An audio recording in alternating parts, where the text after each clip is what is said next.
Hi, it's Monday. I haven't read anything, but I've been watching Boy Meets World fan videos, and I gotta talk. So, if you don't know, Boy Meets World is like my favorite show of all time, and I originally watched it when I was in middle school, middle school, not high school, middle school definitely. And I've been rewatching it with my mom recently. She grew up watching it. I watched it in middle school, and I just, since the beginning of my rewatch, I've been saying like Eric Matthews is so queer, it doesn't make sense that they didn't involve a storyline with him being queer at all. Because just Eric Matthews is the definition of a pansexual. I don't care what you say. I hate the fact that they never did anything with that. But more importantly, Eric and Jack are a married couple.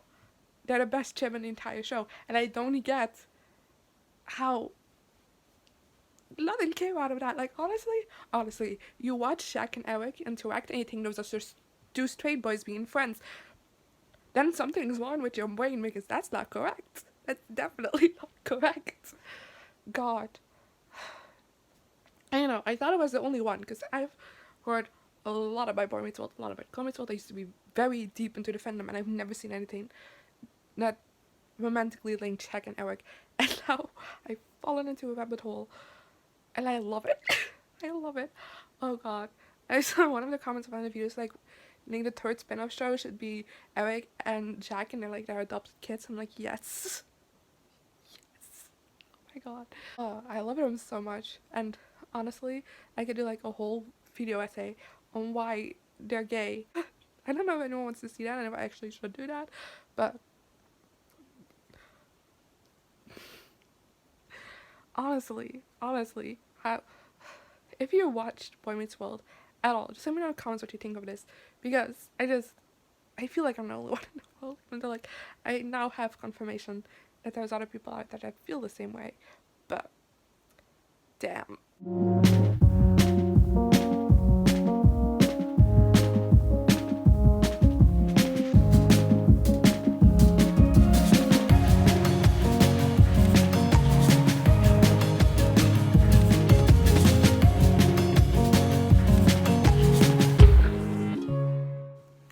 Okay, so it's Thursday.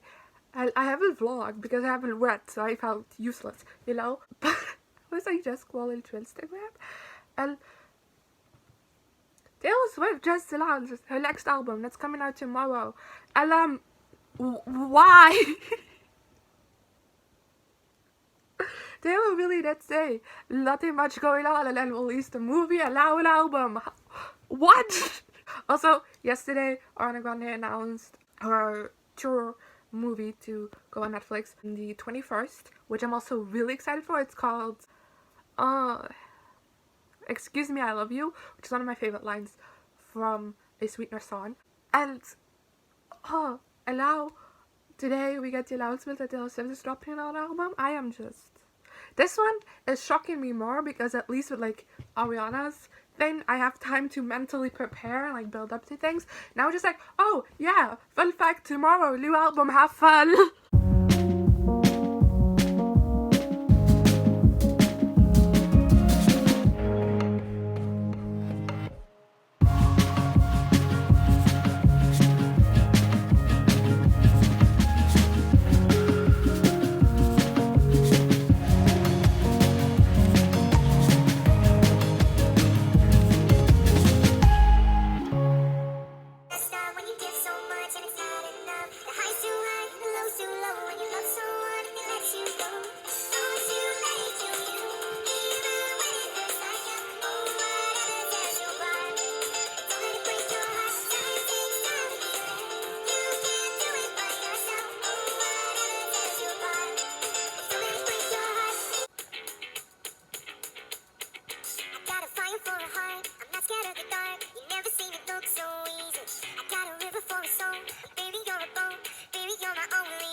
Sunday. And no, I'm not at the point yet where I'm wrapping this up, even though it looks like it. I'm gonna wrap this up tomorrow morning because I do want to get some reading done for the rest of the evening. But I'm here to catch you up on the rest of the week because damn, it was a great week to be a fangirl. So the last update I talked about on Thursday how Ariana Grande's Netflix movie got announced, and still hyped for that, but not the best thing that happened this week. No, wait, I got announced on Wednesday, and then on Thursday the new Taylor Swift album got announced, which I haven't listened to yet because I've been busy. That's first thing on the agenda tomorrow, don't worry. And get a video of that Wednesday. Also, not the best day that happened this week. On Friday, we got a crap load of announcement from Disney. Because I guess it was like an investors meeting or like something. I don't know it entirely. But they announced a shitload of things. And the areas I was most interested in was Disney, Pixar, and Marvel. I was kind of interested in Star Wars, but like most of the things they announced are attached to things I haven't caught up with yet, so I don't. But Marvel, the actual Disney and Pixar stuff, I was hyped for. Mainly WandaVision, which got announced before. But it got a new trailer. Like, I'm ready. Can January 15 come like tomorrow because I love Wanda so much and I think the show is gonna be awesome. So yeah, but other things they announced, we got more info for that actually made me super excited is Hawkeye. I wasn't too excited for Hawkeye, but having Haley Steinfeld like officially casted, yes.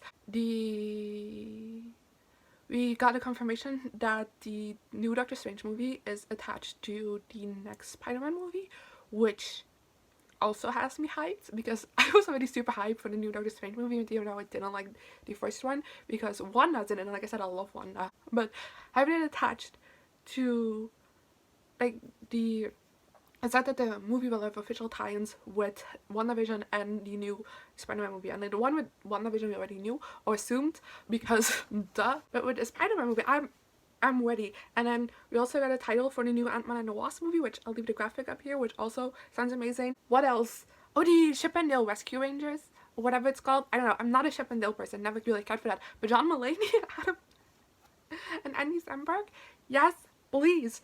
What else? I'm trying to think of like anything that was announced. Oh, Hocus Pocus 2, which there's not a graphic for, but I am nervous for. I don't know what they're gonna do with that. My mom's excited for it. There's a lot of things that got announced, but like those are the things I'm most excited for, mostly WandaVision, like I said before. Ooh, the Loki show also looks very cool. Yes. But yeah, also, not the best thing that happened this week because Saturday, we got the highlight of my life. And I'm not overreacting, I promise you. And that's the most exciting thing to happen has to do with this guy. Louis Tomlinson. Why? Because because of the Louis Tomlinson Live from London live stream, and oh my god, I was debating on actually like buying a ticket for it because I haven't done anything like this. I'm not well, I would love to go to more concerts, but I've only been able to go to one ever now. Selena Gomez's Stardance tour, and I got that for like my birthday. So I haven't really, I would say I'm not a big concert person because I haven't been to many concerts. So with these live concerts coming up, the only artist I was really interested in this before this was Dua Lipa, but I passed on it because I was like, but you know, closer we got to this event, the more hyped I got for it. It's like I can't not watch it. Like what? So yeah, I bought a ticket and I do not regret it at all. Oh my god, that show. Yes, please. It makes me even angrier that Louis is coming to Belgium on this tour because like I want to see that what I just saw. I want to see that live, please. Even if it's a little different, I don't care. I want to see this man live. Why doesn't he allow me to do that? But yeah, I loved it. It was amazing. I spent all day today watching it again while working on like homework stuff because a copy of a copy of a copy. That's all. It's brilliant. I love it so much. Like when he said like I'm gonna play a new tune, I was like, oh yes, ready for it. And then like the song started playing, I was like, oh my god. Like the chorus hit, I was like, oh, yes. I am still freaking out about copy of a copy of a copy because it's so good, and I wish it would be released soon. He said that he's not planning on releasing it anytime soon officially, that he's just planning to like play it on tour for a little bit. That's a shame, man. I want to listen to it every day, every second. Yeah, I love it. And he also did a cover of Beautiful War by the King of Leons, I believe. I'm so sorry, I didn't know that song, but beautiful. And then he played, I believe, the entire Walls album. Let me see. Yes, he played the entire Walls album. everything was fantastic. And he also played what's it called? Just Hold On. That's it. Just Hold On. He played that as well. He started the show with that. Amazing. Again. And he also did 3 One Direction songs. Drag Me Down, Through the Dark, and Little Black Dress. Loved them all. I'm not a huge Little Black Dress fan. Like, it's probably one of my least favorite songs of Midnight Memories, which is my favorite One Direction album. But like the way he did it, immaculate. And then Drag Me Down, I was screaming. Oh, I love that so much. So yeah, obsessed. Perfect Now. Also, he did like a string arrangement. Oh, I fell in love again with this man. The world, I'm not made for this. That's what I'm saying. I expect a lot of Louis on like my top songs of 2020 because I'm gonna do a video of like my favorite songs of 2020.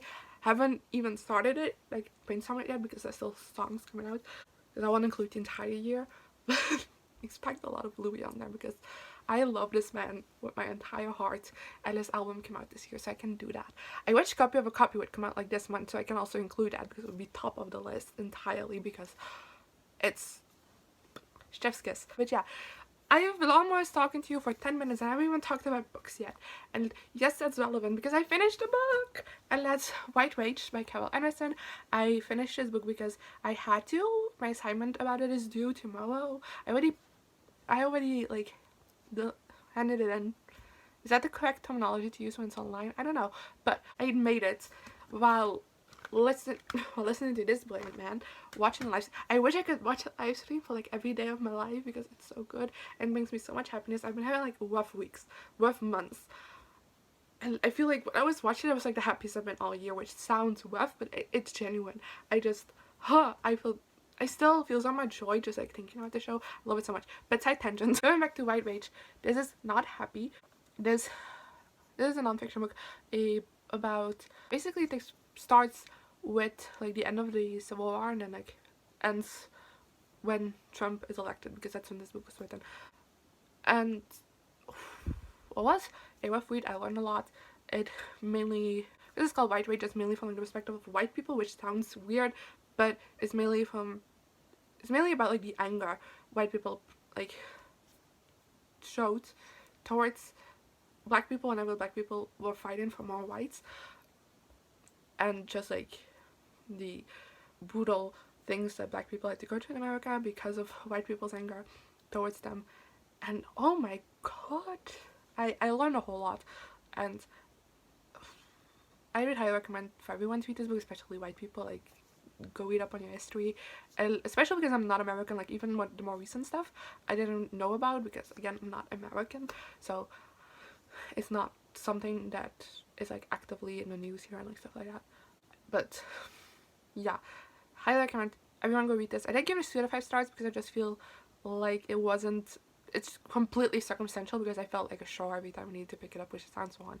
But that's because, you know, I had to read it for school. I had to finish it by a certain date, and I was still in like this reading slump, which I'm hoping to get out of really soon because I hate it in this world. So yeah,